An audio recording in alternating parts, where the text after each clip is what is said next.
Oi, gente, meu nome é Daniela Aparecida e essa daqui é a minha videoaula sobre a origem e a história da Terra. Espero que entendam e principalmente que gostem. Então, gente, no início do sistema solar existiam apenas grãos microscópicos de poeiras e gases espaciais que orbitavam ao redor do Sol. Só que pela força da atração gravitacional, eles começaram a se juntar e formar corpos cada vez maiores e com mais massa, gerando os planetas, incluindo a Terra. E isso ocorreu há cerca de 4,6 bilhões de anos atrás, e desde então a Terra está em constante mudança, sendo essas mudanças perceptíveis ou não. Gente, é importante lembrar que a Terra possui 3 camadas, sendo essa a crosta, o manto e o núcleo. A crosta vai ser a camada mais externa, vai ser composta por rochas, e suas amostras podem ser encontradas tanto no fundo dos oceanos quanto no continente. Já o manto vai ser a camada mais extensa e, semelhante da crosta, vai ser constituído por rochas, e a temperatura nessa camada vai ser muito elevada. Já o núcleo, gente, vai ser a camada mais interna, vai poder ser dividida em núcleo externo e interno. A parte externa vai possuir uma composição líquida, enquanto que a parte interna vai possuir uma composição sólida. Quanto às rochas, elas são formadas por um agregado sólido de minerais. As primeiras rochas da Terra foram as rochas magmáticas, que foram formadas a partir do resfriamento do magma. E, gente, quando essas rochas elas sofrem modificações na estrutura devido a mudanças de pressão ou temperaturas altas, elas são chamadas de rochas metamórficas. Já as rochas sedimentares, elas são formadas pela compactação de sedimentos que são produzidos pelo intemperismo, isto é, pela degradação física ou pela decomposição biológica dessas rochas em fragmentos de diversos tamanhos. Gente, devido à idade da Terra e à necessidade de criar um meio que facilitasse os estudos sobre ela, então os cientistas meio que dividiram esse tempo em pequenos intervalos, sendo esses chamados de éons, eras, períodos e épocas. A gente vai estudar um pouquinho sobre cada período e algumas características equivalentes. O primeiro período vai ser o pré-cambriano e vai corresponder todo o período desde o surgimento da Terra até a meados da existência da vida. Isso vai ocorrer em um longo período de tempo, no qual vai abranger muito mais da metade da idade da Terra.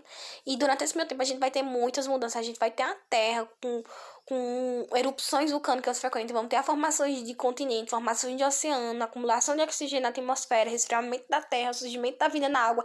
É muito acontecimento. Mas enfim, o próximo período vai ser o Cambriano. E isso é uma coisa que define bem esse período, é vida. Vida para todos os lados e ângulos e esse foi um período de surgimento de uma variedade gigantesca de espécies, então é notório como é o evento correspondente ao Cambriano. E, gente, um detalhe importante sobre esse período é que não tínhamos aquele verde lindo que possuímos atualmente, ou seja, a Terra não possuía árvores, era em suma algas. E outro detalhe é que a fauna dominante desse período era dos artrópodes e dos braquiópodes. O próximo período vai ser o Rodovicianos, e vejamos no período antecedente tivemos vida para tudo que é canto. Chega a ser engraçado em razão de um dos eventos mais marcantes desse período aqui tenha sido em extinção. Então, várias daquelas espécies bonitinhas que surgiram no Cambrianos vão ser extintas nesse momento, decorrente do surgimento de geleiras. Mas nem tudo é derrota. Nesse período também vão ter o surgimento de outras variedades de espécies, surgindo espécies até grandinhas e com características bem diversificadas. E a fauna dominante era dos invertebrados marinhos. Gente, o próximo período vai ser o Siluriano, e aquelas geleiras que foram formadas anteriormente vão estar se derretendo nesse momento e o nível do mar vai estar aumentando. Consequentemente, a gente vai ter o surgimento de diversas espécies marinhas e também vamos ter artrópodes na Terra, além de que uma diversidade de plantas vai estar surgindo por todo o continente. Além de que a fauna dominante prevalecia sendo dos invertebrados marinhos. O próximo período vai ser o Devoniano, e esse é um período de surgimento, principalmente de evolução. Nesse período a gente vai ter o surgimento de anfíbios, de insetos que voavam e mais plantas e peixes, mas um acontecimento extremamente marcante é que os peixes eles estavam saindo da água nesse momento e eles estavam se adaptando e transformando suas nadadeiras em patas. As plantas igualmente, então elas estavam cada vez maiores e assumindo a aparência de árvores, além de que a fauna dominante era dos peixes. Mas, gente, no período devoniano tivemos outra extinção, sendo a extinção do Devoniano a terceira maior ocorrida até agora. O próximo período vai ser o Carbonífero, e como se nota pela sua nomeação, isso foi um período marcado pelo surgimento do carvão, que foi decorrente do surgimento de grandes florestas. Tivemos como marca importante a nova capacidade de alguns répteis de colocarem ovos no meio terrestre, o tão famoso ovo amniótico, e um detalhe que em razão do nível de oxigênio na atmosfera estar em alta, algumas espécies estavam ficando gigantescas. E a fauna era dominada por anfíbios e peixes com mandíbulas, além de que a paisagem era constituída por grandes florestas formadas por árvores exóticas e enormes, principalmente os samambaias. Gente, o próximo período vai ser o Permiano, e aqui a gente vai ter os continentes se unindo e formando um único e supercontinente, que era a Pangeia, e a gente ia possuir aqui uma terra completamente diferente da que temos hoje, e a formação da Pangeia foi um dos eventos mais extraordinários desse período, juntamente com a nova extinção em massa, só que isso ocorreu bem no finalzinho do período, porém chegou com tudo e acabou com quase toda a vida. Além que a fauna terrestre dominante desse período era dominado por insetos e animais que pertenciam a grupos snapsidas, além de que havia anfíbios gigantes e tubarões primitivos, e um detalhe é que boa parte dessas espécies foram extintas. Só que com a diminuição dessas espécies, a gente vai ter o reinado dos répteis nos períodos a seguir, como a gente vai ver posteriormente. E não devemos esquecer de mencionar que a extinção do Permiano foi a maior ocorrida até agora.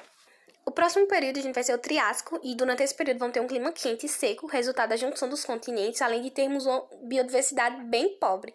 Só que a gente ainda vai possuir os répteis que estão bem prontos para dominar a era toda. Mas a sobrevivência não estava nada fácil. Mas, como nada nessa vida é impossível, aos poucos a Terra conseguiu se reerguer e a partir daqui a gente fez o surgimento de uma variedade de outras espécies, seja essas de flora ou fauna. Além de que os aclamados répteis vão estar começando a se dividir, se adaptar, e com isso vamos ter o surgimento dos primeiros mamíferos ovíparos e dinossauros. Gente, há 2 eventos de destaque nesse período que influencia bastante os acontecimentos do próximo. O primeiro é que o nosso supercontinente começa a dar início de uma possível separação. E a segunda é que uma nova extinção acontece, menor que as anteriores, embora bem importante. Graças a esse evento, os dinossauros vão poder liderar por um bom intervalo de tempo. O próximo período é o Jurássico, que eu tenho pra mim que é um dos períodos mais conhecidos, principalmente quando se trata de crianças. Meninos com seus pequenos dinossauros brincando, explicando suas características, é algo simplesmente esplêndido só observar. Mas vamos aos detalhes. Então, no Triássico, os répteis tinham obtido um papel de suma importante, se adaptando e tudo mais, e tentando conseguir no Jurássico liderar completamente, fosse em terra, no ar ou no mar, eles vão liderar tudo. E não só isso, nesse período também vamos ter o surgimento dos primeiros pássaros e também dos mamíferos marsupiais, além de que no Triássico a Pangeia dava início de uma separação, algo que vai ocorrer durante esse período aqui, e graças a essa separação lá vai ficar mais úmido, o que ocasiona o surgimento de mais florestas, inclusive vai surgir aqui as primeiras plantas com flores. Quanto à fauna dominante, os grandes répteis eles permaneciam em dominância.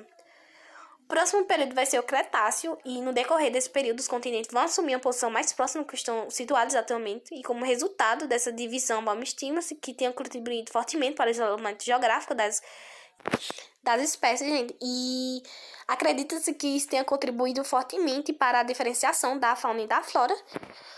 Enfim, aqui a gente ainda vai ter a permanência da dominância dos dinossauros. Essa era pertencia total a eles, em suma aos répteis voadores chamados petossauros.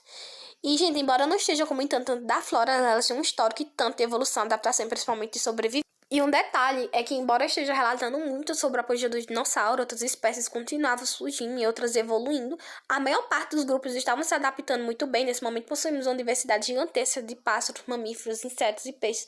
Inclusive, foi nesse período que surgiu os mamíferos placentares. E outro ponto é que, graças às angiospermas, as espécies de insetos, gente, eles foram estimulados a evoluir. Mas, enfim. O Cretáceo ele é o último período da era dos dinossauros e todo mundo sabe como termina. O maior evento do período é a segunda maior extinção da história da Terra até agora. Não se sabe a real causa dessa extinção, embora todos nós tenhamos escutado em algum momento que tinha sido a queda de um asteroide, isso não passa de hipótese.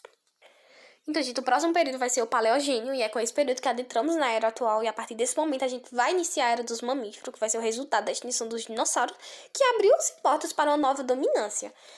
Durante a era passada, a gente teve uma variedade de espécies diversificando, e com o coadjuvante dos dinossauros tínhamos principalmente os mamíferos e os pássaros, aos quais não paravam de surgir novas espécies, o que é um fato que não vai mudar no Paleogênio, além de continuar surgindo, estavam se diversificando muito. E, gente, outro detalhe sobre esse período é que a gente vai ter um resfriamento na Terra, e principalmente graças aos indícios de congelamento de alguns polos. E lembrando que nos períodos antecedentes a Terra estava um pouco quente, não quente comparado ao início da Terra, porém mais quente que o período atual. Enfim, o próximo período vai ser o Neogênio, e com os polos congelados, o clima secou e esfriou, que vai diminuir significativamente as florestas e vai aumentar as semanas, pradarias e pastos. E os mamíferos vão continuar em dominância, e alguns vão começar até a adquirir características de mamíferos modernos. Alguns adquirem características para sobreviver na nova realidade que vai ser o frio. E um detalhe é que não só em terra estavam acontecendo mudanças, algumas espécies marinhas também estavam se adaptando, como por exemplo os baleias e tubarões. E um evento importantíssimo desse período que merece destaque é o surgimento dos primeiros hominídeos, dando um pequeno passo para a magnífica e desastrosa história humana. O próximo período é o Quaternário, e há 2 detalhes importantes para retratar logo de início, é que esse é o período atual que estamos vivendo, em que o surgimento do Homo sapiens se deu aqui. E esse é um período que não vai retratar só o seu surgimento, como também toda a sua história. E, pessoal, esse período vai possuir grandes períodos glaciais de frio muito intenso, intercalados por interglaciações, onde a Terra atingiu temperaturas altas, ou semelhante à temperatura atual, o que gerou um ciclo mostrando as diferenças climáticas. E, durante as glaciações, massas de gelo cresceram do Ártico e da Antártica para a Europa, a Ásia e a América, o que vai gerar um abaixamento do nível do mar e que contribui bastante para a migração de humanos e animais. Gente, como resultado dessas migrações, os primeiros humanos eles estavam dominando o planeta, se espalhando como formiguinhas e tínhamos homem para todos os lados. E nossos ancestrais eram inteligentes, criativos, habilidosos e eles sabiam sobreviver. Tem um dedo do homem na extinção de diversas espécies, isso é uma coisa que não mudou nem nos dias atuais, infelizmente. Mas os humanos se adaptaram, criaram civilizações, tecnologia, culturas, religiões e estamos aqui hoje em dia. Seguimos avançando, criando, embora destruindo o planeta num processo. Mas se tem uma coisa que notamos até agora é que podemos ser extintos a qualquer momento. Convenhamos, é assustador, mas tem uma coisa que também percebemos, que a natureza sempre se reergue, só que com uma nova dominância diferente. Mas enfim, gente, eu falei o mais rápido que eu pude e eu vou deixar aqui os links que eu utilizei tanto para tirar trechos quanto para tirar informações. Espero que tenham entendido e gostado. Então,